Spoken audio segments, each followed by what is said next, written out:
Top headlines. ఆంధ్రప్రదేశ్లో NDA పాలనకు 1 సంవత్సరం పూర్తయిన సందర్భంగా విజయవాడలో ఘనంగా వేడుకలు నిర్వహించారు. ఈ కార్యక్రమంలో ప్రభుత్వ విజయాలు, ప్రజలకు అందించిన సంక్షేమ పథకాలు, అభివృద్ధి ప్రాజెక్టులను గుర్తు చేసుకుంటూ నాయకులు, కార్యకర్తలు ఉత్సాహంగా పాల్గొన్నారు. ప్రజాసేవే మా లక్ష్యమంటూ నినాదాలు చేస్తూ పాలనలో సాధించిన పురోగతిని ప్రదర్శించారు.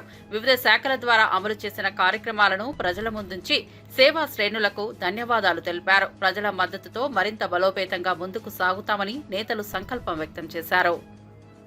ఎవరైతే ముఖ్యేశారో వాళ్ళు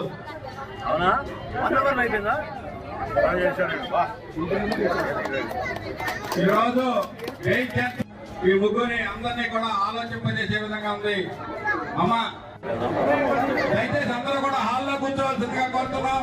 ఓన్లీ ముగ్గురు వేసిన వారు మాత్రమే ఇక్కడ ఉంటారు. మనకు వచ్చినటువంటి అతిథులు హాల్లోకి వస్తారు.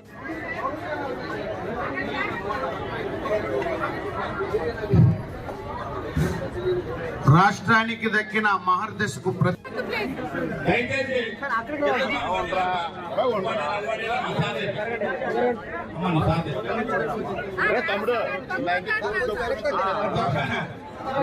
బాబు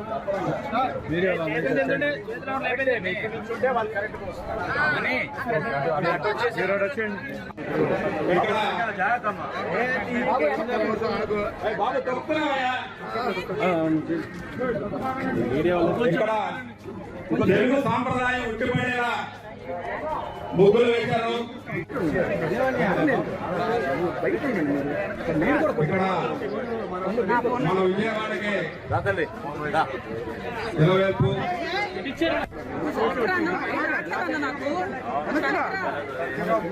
గోమాతను సేవిద్దాం అనేటువంటి నినాదంతో కూడా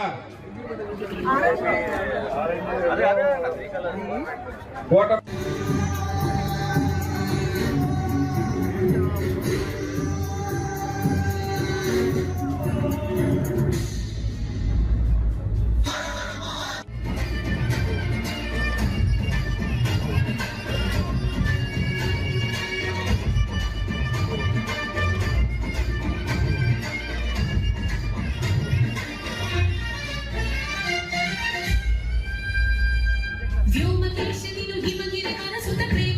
మన నాయకులు నరంల మానవరావు గారికి, అట్లాగే కేసీఆర్ చిన్ని గారికి, గద్దె రామ్మోహన్ రావు గారికి, డివిజన్ కార్పొరేటర్ అందరికీ కూడా పేరు పేరున ధన్యవాదాలు తెలుపుకుంటూ అమరావతిలో రాష్ట్ర కూటమి ప్రభుత్వం ఏర్పడి ఏడాది పూర్తయిన సందర్భంగా జరిగిన మంత్రివర్గ సమావేశంలో జోష్ వాతావరణం కనిపించింది. సీఎం నాయకత్వంలో ప్రభుత్వ పనితీరుపై మంత్రులు చప్పట్లు కొడుతూ అభినందనలు తెలిపారు. గతేడాది కాలంలో ప్రజలకు అందించిన సంక్షేమ పథకాలు, అభివృద్ధి కార్యక్రమాలపై సమీక్ష జరిగింది. ఎన్నికల్లో ఇచ్చిన మెజార్టీ హామీలను ఏడాదిలోపే అమలు చేశామని మంత్రులు అభిప్రాయపడ్డారు. బల్లలు చరుస్తూ పరస్పరం అభినందనలు తెలుపుకుంటూ కేబినెట్ సభ్యులు ఉత్సాహంగా మాట్లాడారు. పాలనలో పారదర్శకత, ప్రజల నమ్మకాన్ని నిలబెట్టుకున్నామని పేర్కొన్నారు. ప్రజల ఆశీర్వాదంతో మరో 3 ఏళ్ల పాటు అదే వేగంతో ముందుకు సాగాలని సంకల్పం వెలువడింది.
సీనియర్ నేత నారాయణ జనసేన అధినేత పవన్ కళ్యాణ్ పై సంచలన వ్యాఖ్యలు చేశారు. సనాతన ధర్మాన్ని సమర్థిస్తున్న పవన్ ను అరెస్టు చేయాలని డిమాండ్ చేశారు. ఆయన పాటించే సనాతన ధర్మం క్రూరతతో కూడినదని, అరాచక ధోరణులు కలిగినదని నారాయణ ఆరోపించారు. అటువంటి ధర్మాన్ని సమర్థించడం సమాజానికి తప్పుదారి చూపడమేనని విమర్శించారు.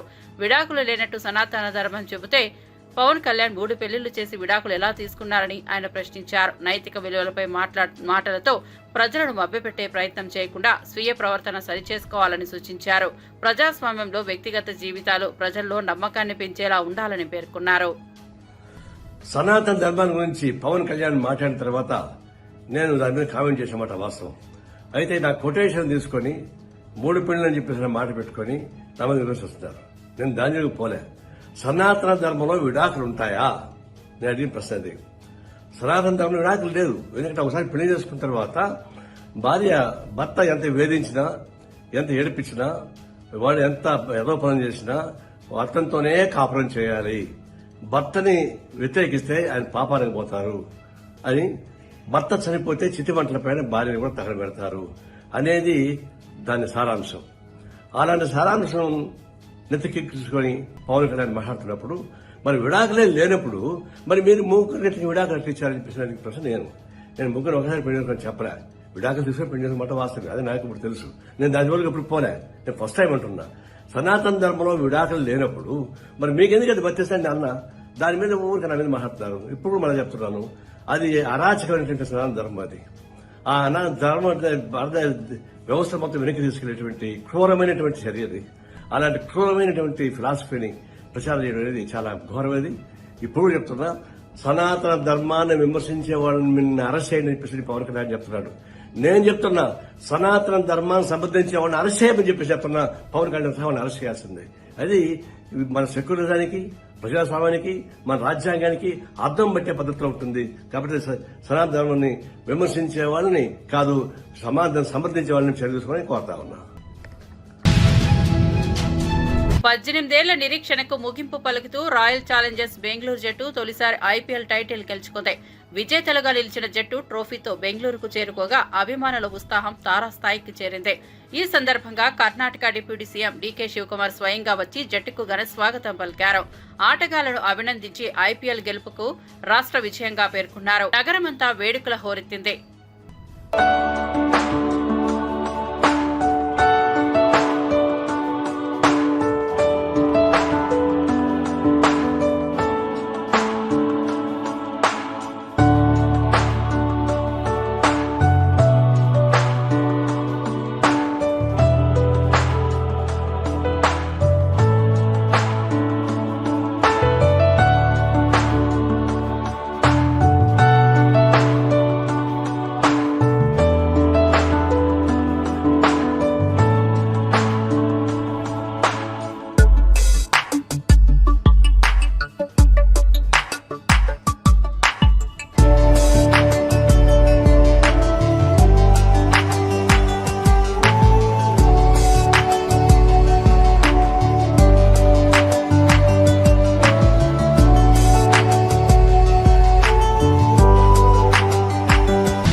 వైసీపీ నిర్వహించిన వెన్నుపోటు దినం కార్యక్రమంలో మాజీ మంత్రి ఆర్కే రోజా వినూత్నంగా నిరసన తెలిపారు. కూటమి ప్రభుత్వం ప్రజల సమస్యలు పట్టించుకోకుండా చెవిలో పువ్వు పెట్టుకుంటోంది అనే అర్థంలో ఆమె చెవిలో పసుపు రంగు బంతి పువ్వు పెట్టుకుని నిరసన తెలిపారు. కూటమి పాలనను రెడ్ బుక్ రాజ్యాంగంగా అభివర్ణించిన రోజా ఇది అరాచక పాలనకు నిదర్శనమన్నారు. ఇచ్చిన హామీలను నెరవేర్చని ప్రభుత్వం పదవులు మాత్రం తీసుకుందని ఆరోపించారు. ఈవీఎంలను ట్యాంపరింగ్ చేసి అధికారంలోకి వచ్చారని తీవ్ర వ్యాఖ్యలు చేశారు.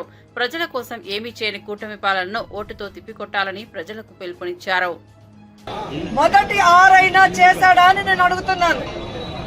ఈరోజు చూస్తే చంద్రబాబు నాయుడు ఏరు దాటక ముందు ఏటి మల్లన్న, ఏరు దాటాక బోడి మల్లన్న చందంగా పరిపాలించిన విధానం మనకు తెలుసు. కానీ ఈ రాష్ట్ర ప్రజలు ఎలా నమ్మి మోసపోయారు, అలాగే ఈవీఎంలతో వీళ్ళు ఎలా మ్యానిపులేట్ చేసి ఈరోజు 60,000 90,000 అంటూ అసలు ప్రజలు ఓట్లేని నాయకులంతా గాల్లో గెలిచిపోయిన గాలిగాళ్లే ఎక్కువగా ఉన్నారు ఈ రాష్ట్రంలో. సో ఈ రోజు నేను ఎందుకు ఇది చెప్తున్నాను అంటే, జగన్మోహన్ రెడ్డి గారు ఎన్నికల్లో చెప్పడం జరిగింది, చంద్రబాబు నాయుడు 3 సార్లు ముఖ్యమంత్రి అయినా ఏ రోజు చెప్పిన వాగ్దానాన్ని నెరవేర్చలేదు, పిల్లలిచ్చిన మామనే వెన్నుపోటు పొడిచిన వాడు, జాగ్రత్తగా ఉండండి అని. కానీ ఈవీఎంల దగ్గర మనం ఏం చేయగలం? సో ఈవీఎంలని మ్యానిపులేట్ చేశారు. కొన్ని చోట్ల అమాయకమైన ప్రజలు, రైతులు, మహిళలు కూడా జగన్ గారే ఇచ్చినప్పుడు చంద్రబాబు నాయుడు, లోకేష్, పవన్ కళ్యాణ్ ఇస్తారేమో, పవన్ కళ్యాణ్ చెప్పిన మాటలు నమ్మి చాలా మంది ఓట్లు వేయటం కూడా జరిగింది. కానీ ఈ రోజు చూస్తే సూపర్ 6 చేస్తామన్న చంద్రబాబు నాయుడు సూపర్ 6 చేశాడా అని అడుగుతున్నాను. అన్నిటికీ వెన్నుపోటు పొడిచింది నిజం కాదా అని అడుగుతున్నా. ఈ రోజు తల్లికి వందనం ఇస్తానన్నాడు, కానీ ఇవ్వకుండా వెన్నుపోటు పొడిచాడు. రైతుకు అన్నదాత ఇస్తా అన్నాడు, ఇవ్వకుండా వెన్నుపోటు పొడిచాడు. జాబ్ క్యాలెండర్ ఇస్తా అన్నాడు, ఇవ్వకుండా వెన్నుపోటు పొడిచాడు.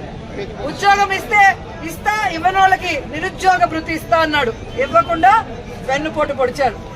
అలాగే అధికారులకి ఐఆర్ ఇస్తాను, డిఏ ఇస్తాను అని చెప్పాడు, కానీ ఈ రోజు ఇవ్వకుండా ఎలా వెన్నుపోటు పొడిచారో మనం చూసాం.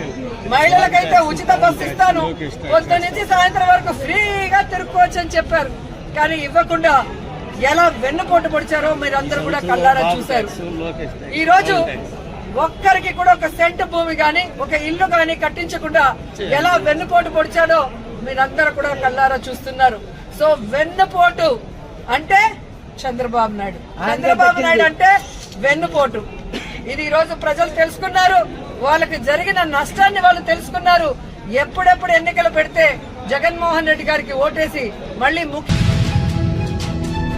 వైసీపీ నిర్వహించిన వెన్నుపోటు దినంలో పాల్గొన్న మాజీ మంత్రి బొత్స సత్యనారాయణ అస్వస్థతకు గురయ్యారు. విజయనగరం జిల్లా చీపురుపల్లిలో చేపట్టిన ర్యాలీలో ఆయన 3 రోడ్ల కూడలి వద్ద మైకులో మాట్లాడుతుండగా తీవ్ర ఎండ వలన వడదెబ్బకు గురయ్యారు. అకస్మాత్తుగా బొత్స కుప్పకూలిపోవడంతో అక్కడ ఉన్న నేతలు వెంటనే స్పందించి తన కారులో విజయనగరానికి తరలించారు. ప్రస్తుతం బొత్స ఆరోగ్యంగా నిలకడగా ఉన్నట్టు సమాచారం. ఘటన పార్టీ శ్రేణుల్లో కలకలం రేపింది.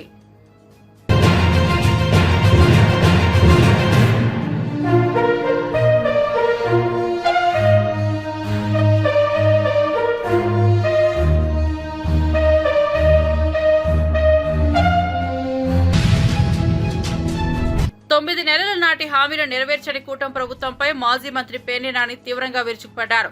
ముగ్గురు కలిసి ప్రజలను మోసం చేస్తున్నారంటూ ఆరోపించారు. జగన్ కంటే ₹1 ఎక్కువ ఇస్తామని చెప్పిన వాళ్లు ఇప్పుడు ప్రజలే మోసపోయారు. జగన్ తీసుకున్న అప్పులు తానే తీర్చుతానన్న చంద్రబాబు ఇప్పటి వరకు 12 నెలల కాలంలో 1.51 లక్షల కోట్ల అప్పు చేశారని విమర్శించారు. ఉచిత బస్సు వాగ్దానం తుస్సైందన్నారు. సంక్రాంతిలోపు రోడ్లు పూర్తి చేస్తామని చెప్పినా నేడు రోడ్లపై నడవలేనంత దుస్థితి ఉందని ఆగ్రహం వ్యక్తం చేశారు. పూర్తయిన పనుల బిల్లులు రావడం లేదని, ప్రజల సంక్షేమ పథకాలకు ఖజానా ఖాళీగా ఉందని చెప్పే ప్రభుత్వం తమ కోసం ప్రత్యేక విమానాల్లో తిరుగుతోందని లోకేష్, పవన్, చంద్రబాబులపై ఆరోపణలు గుప్పించారు. మళ్ళీ ఎమ్మెల్సీలు మొత్తం అంతా కూడా బ్రాందీల్లో మునిగి తేలుతున్న పరిస్థితులు ఇవాళ ఈ రాష్ట్రంలో ఉన్నాయి. బ్రాందీ వ్యాపారంలో ఈ చెయ్యట్టని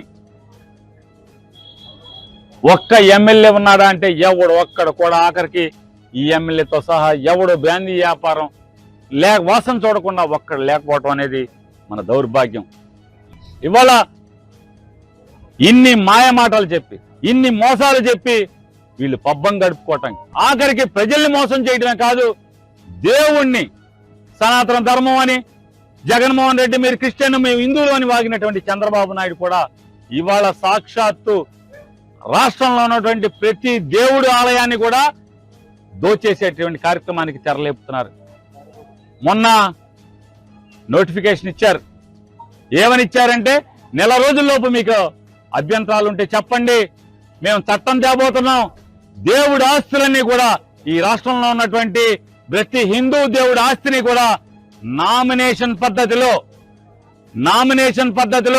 నామినల్ అంటే చిన్న డబ్బుల అద్దెకి 99 ఏళ్ళు అద్దెకి ఇవ్వటానికి అభ్యంతరాలు ఉంటే తెలపండి అని చెప్పని ఇప్పుడు ఈ కార్యక్రమానికి తెరలేపాడు. అంటే వారి వంది మాగదులకి, వారికి చందాలు ఇచ్చిన వాళ్ళకి, వాళ్ళు జెండా మోసిన ఎమ్మెల్యేలకి వీళ్ళందరూ కలిసి దేవుడి ఆస్తులన్నీ కూడా ఎత్తేటాకి వాళ్ళ పథక రచన చేశారు. అంటే జనాన్ని మోసం చేయటంలో జనాన్ని వదలరు. ఓట్లు ఎంచుకునేప్పుడు అన్ని మతాలు మాయ అన్నారు, క్రిస్టియన్లు మేమే అన్నారు, ముస్లిమ్స్కి మేమే అన్నారు, టోపీ పెట్టుకున్నారు. ఇవాళ వచ్చి మేము హిందువులకి మాత్రమే నాయకులు అని చెప్పి సిగ్గు లేకుండా ఇవాళ మాట్లాడుతున్నటువంటి పరిస్థితులు మనం చూసాం. ఇవాళ నిజంగా ఏ రాజకీయ నాయకుడికి రాకూడనటువంటి దుస్థితి చంద్రబాబు నాయుడికి వచ్చింది, పవన్ కళ్యాణ్కి వచ్చింది. మొన్నటి దాకా మోడీని, వాళ్ళ భార్య గారిని, అందరినీ బూతులు తిట్టిన వీళ్ళు ఇవాళ సాష్టాంగ నమస్కారం పట్టేటువంటి దౌర్భాగ్యం. టెస్లా సీఈఓ ఎలాన్ మస్క్ తండ్రి ఎరోల్ మస్క్ అయోధ్యకు చేరుకుని శ్రీరామ జన్మభూమి ఆలయాన్ని సందర్శించారు. ఈ పర్యటన ప్రస్తుతం జాతీయ, అంతర్జాతీయ మీడియాల్లో వార్తల్లో నిలిచింది. ఇటీవల ప్రారంభమైన రామ మందిరం దేశీయ ప్రముఖులతో పాటు విదేశీయులకు ఆధ్యాత్మిక కేంద్రంగా మారుతోంది. అయోధ్యకు వచ్చిన ఎరోల్ మస్క్ ఆలయ ప్రాంగణాన్ని పరిశీలించి రాముని వైభవాన్ని ఆస్వాదించారు. శ్రీరాముని పట్ల ఆయన ఆసక్తి వ్యక్తం చేయడంపై హిందూ ధార్మిక వర్గాలు హర్షం వ్యక్తం చేశాయి. ఇది భారతీయ సంస్కృతి, హిందూ ఆధ్యాత్మికత విశ్వవ్యాప్తమవుతున్న సూచనగా విశ్లేషకులు భావిస్తున్నారు. We have a lot of Indians in my country, where I come from, so I know the Indian culture, and coming here has just reinforced it. Very good culture, very kind people, full of love, decency, probably the nicest people you could ever meet. Sir, what are your business plans in India? Well, we have a few small plans which are slowly being looked at. Yes. Sir, what do you think about India-America relations in future? I think they'll be very good. Very good. Two good leaders.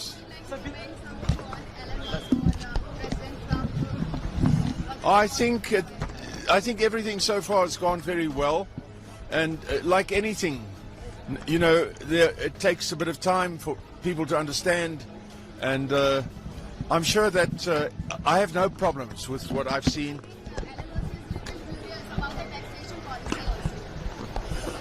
Well, you know, people are trying to improve things everywhere, so let's give them a chance.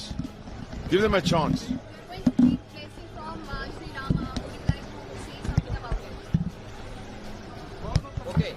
Guys, no more questions. With you, who came to India? Sorry? So with you, who people who from your family has came to India? My daughter is here, and I think quite a few of my family members have been here, but on holiday in the past. So my children, Elon, Kimball and Tosca, came through in 1983 when they were small, very small. As you have come first time to India, First time to India. what you will say to India culture? Oh, it's wonderful. It's amazing. I'll be back very, very soon. Anything evoked you from after coming in India? Oh, I just love the people and the culture and the food, and I'm excited to see more. And can you give an example? An example? Yeah. Anything evoked to you after coming in India? It's very welcoming. Everyone's very, it's a very exciting place. A lot of opportunities. So. If only everybody could be like this. Yeah. It would be wonderful. All right, guys. Thank you. Let's go. Thank you so much. Thank you.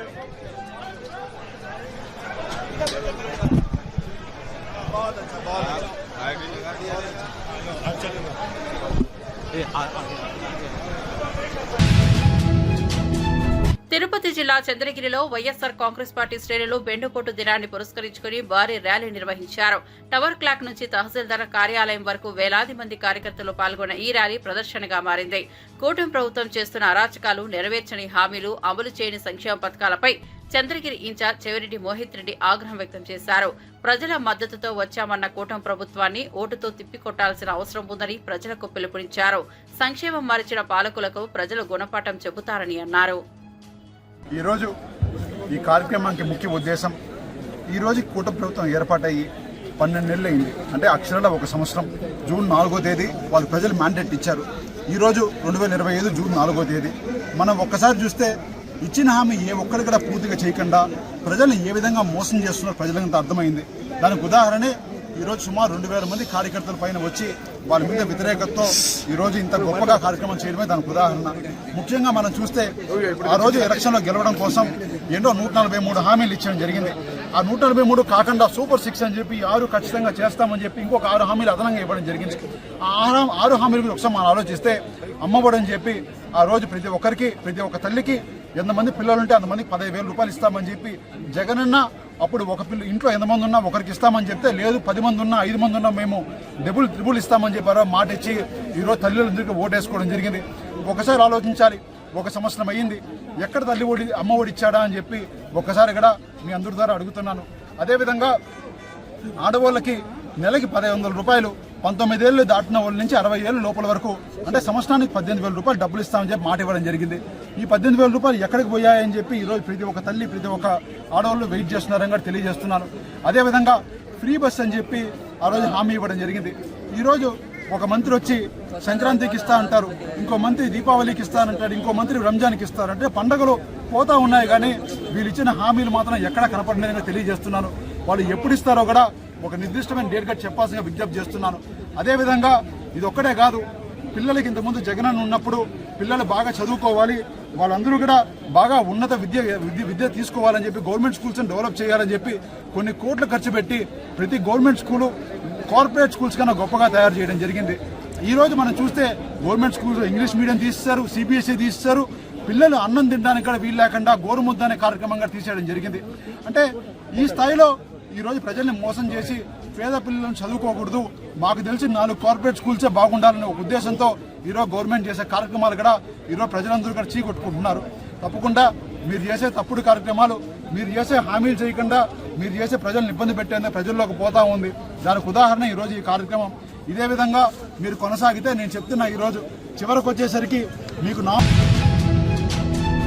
Telangana పాత ఉద్యమ కాలంలోని ముఖ్య నేతలతో మధు యాష్కి కీలక భేటీ నిర్వహించారు. ఈ సమావేశంలో జానారెడ్డి, విజయశాంతి, గుత్తా సుఖేందర్ రెడ్డి, కేకే పాల్గొన్నారు. తెలంగాణ ఉద్యమ సమయంలో కాంగ్రెస్ పార్టీ తీసుకున్న భూమికను ప్రస్తావిస్తూ ఆ యుగానికి సంబంధించిన వాస్తవాలపై ఒక డాక్యుమెంటరీ రూపొందించాలన్న యోచనను చర్చించారు. రాష్ట్ర విభజనలో కాంగ్రెస్ నాయకత్వం చేసిన పాత్రను సమగ్రంగా ప్రజల ముందుకు తీసుకురావాలని లక్ష్యంగా ఈ భేటీ జరిగింది. ప్రజల్లో మళ్లీ కాంగ్రెస్ పునాది గుర్తింపు కోసం నడిపే ప్రయత్నాల్లో ఇది భాగంగా కనిపిస్తోంది.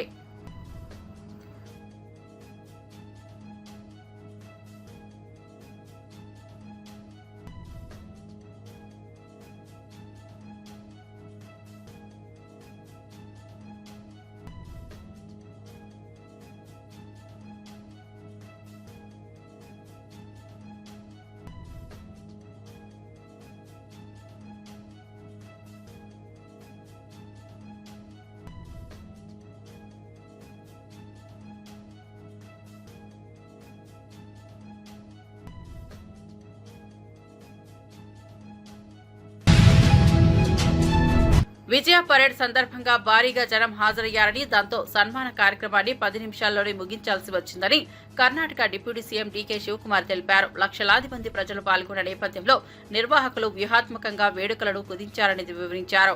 నాయకులు, కార్యకర్తల పట్ల గౌరవంగా కార్యక్రమం జరిగినప్పటికీ భారీ జనాభిమానానికి అనుగుణంగా సమయ పరిమితి విధించాల్సి వచ్చిందని చెప్పారు. పార్టీ విజయానికి ప్రజల ఆదరణే ప్రధాన బలమని డీకే అన్నారు.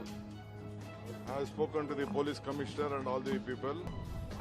I'm also going a little late to the hospital because now lot of trouble is there. I don't want to disturb the doctors who are trying to take care of the patients. And only the exact number is not been still this one. So we are at it. We appeal to all of them to still to be calm. How many people died? That is why we cut off a lot of programs were there. We didn't want to continue with the program. Only within 10 minutes with one round we just closed it. And we appeal even in the metros, whatever the metros has been jammed. We are not able to start. We are taking a little bit time to see that everything comes to the normal position. What is at present? Yes. Of course. There is some issues. I will come back to you after I visit the hospital. Any numbers on the death toll? No, I can't. Only 5,000 police personnel were deployed, sir. You said the crowd that came in was running into thousands, sir. Was No, this enough? it was not thousands, it was lakhs. ನಾ ಯಾರನ್ನೂ see ನೋಡಿ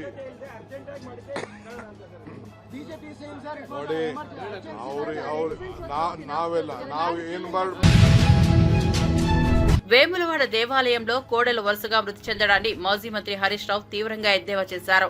భక్తుల మనోభావాలు దెబ్బతింటున్నా ప్రభుత్వానికి చీమ కుట్టినట్లు కూడా లేదని విమర్శించారు. ప్రభుత్వ నిర్లక్ష్యం వల్లే కోడెలు చనిపోతున్నాయని, కనీస స్పందన చూపకపోవడం దారుణమన్నారు. దక్షిణ కాశీగా పేరొందిన వేములవాడ ఆలయంలో ఈ స్థాయిలో అమానుష పరిస్థితిలో ఉండటం బాధాకరమని పేర్కొన్నారు. ప్రభుత్వం చేతకాకపోతే కోడెల సంరక్షణ బాధ్యత బీఆర్ఎస్ పార్టీకి అప్పగించాలని డిమాండ్ చేశారు. కోడెలు మరణించడం ఇది చాలా దురదృష్టకరం. ఇది రాష్ట్రానికి అరిష్టం. దీనివల్ల భక్తుల మనోభావాలు కూడా బాగా దెబ్బతింటా ఉన్నాయి. రోజు కోడెలు చనిపోతున్నా కూడా ప్రభుత్వం లో కనీసం చలనం లేదు, ప్రభుత్వం పట్టించుకోవడం లేదు. ఒక వారం రోజుల్లో 26 కోడలు మరణించాయి. మరికొన్ని కోడలు అనారోగ్యం పాలై చావు బతుకుల్లో కొట్టుబిట్టాడుతా ఉన్నాయి. అయినా ప్రభుత్వం వాటిని రక్షించే ప్రయత్నం కూడా ఈరోజు చేయడం లేదు. రేవంత్ రెడ్డి గారు ఇప్పటికే దేవుడి మీద ఒట్టు పెట్టి 15 ఆగస్టు కల్లా రుణమాఫీ చేస్తానని చెప్పి మాట తప్పడం వల్ల ఇవాళ తెలంగాణకు శాపంగా మారింది. దేవుడి మీద ఒట్టు పెట్టి మాట తప్పితే అది శాపంగా మారింది. ఇంకొక వైపు వేములవాడ దేవస్థానంలో కోడలు మరణించడం ఈ రాష్ట్రానికి అరిష్టంగా మారుతా ఉంది.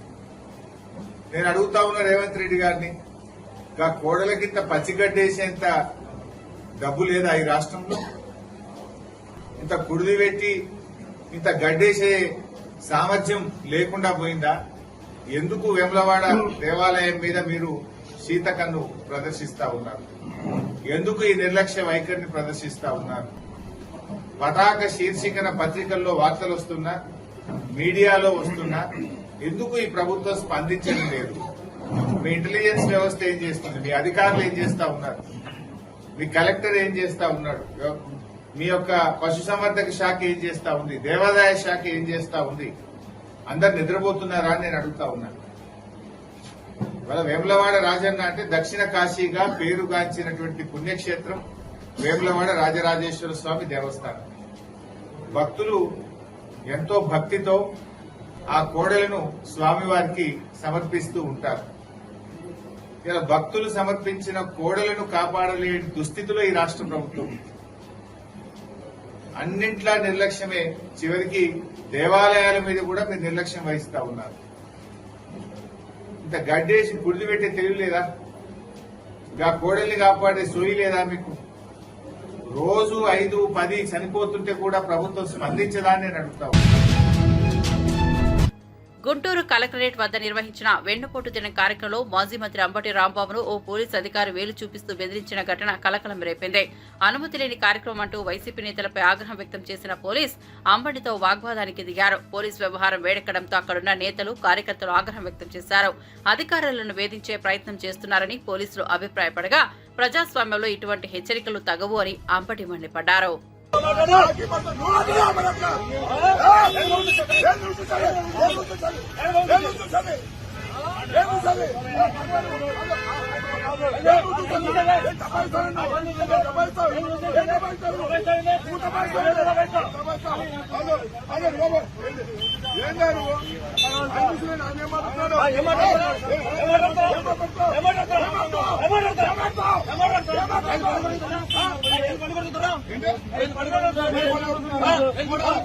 నువ్వు